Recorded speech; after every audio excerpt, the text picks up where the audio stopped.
nourished you when you were a baby. And I looked after you in care as you grew up until you became an adolescent.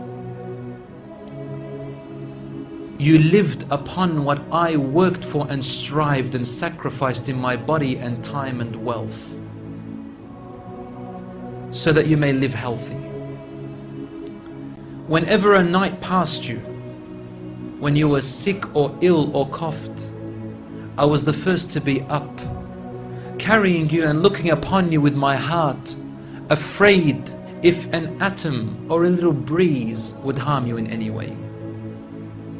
I could not sleep while seeing you sick until you slept, and then I slept. Who has the most right for my ultimate companionship and goodness? Your mother, your mother, your mother, and then your father. If you behave rudely, harshly, incorrectly towards your parents, stubborn, arrogant, rude, foul-mouthed towards them, don't be surprised tomorrow that when your kids grow up and they behave exactly like that towards you.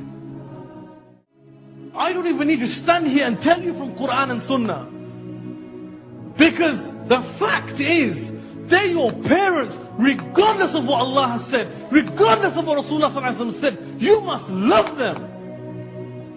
There is no excuse. Why should somebody have to tell you that Allah has commanded you to love your parents? What, are you so stupid that you can't even see that these people are to be respected? You only came to dunya because of these people. And what, have you forgotten the times when you were young and you were children? Every time that they picked you up when you cried, every time they fed you when you were hungry, every time when you would excrete, that do we have to remind you that Allah has said something about this? That you and I don't have enough common sense to remember that these people should be loved. Ask yourself, how many times that phone will ring and you'll see it clearly. It says dad or mum on it, and you just put it on silent and put it back in your pocket like you didn't even see it. How many times have you felt embarrassed to walk with them because you know somebody on the other side that's going to look at you and think, oh my God, is that your dad?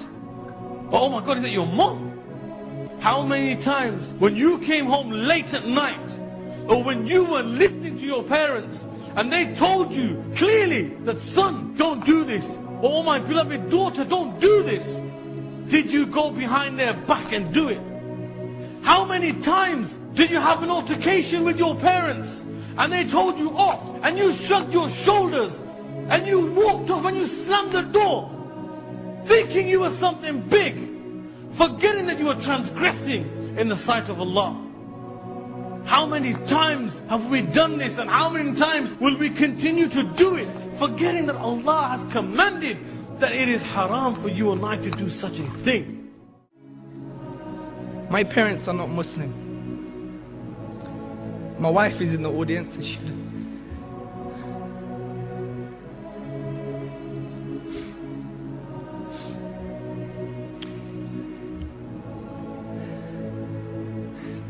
She knows how much I love my parents.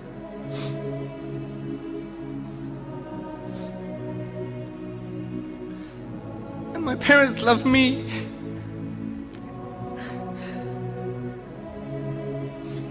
Every day, my dad says to me, he loves me. Many of us don't even have this as Muslims.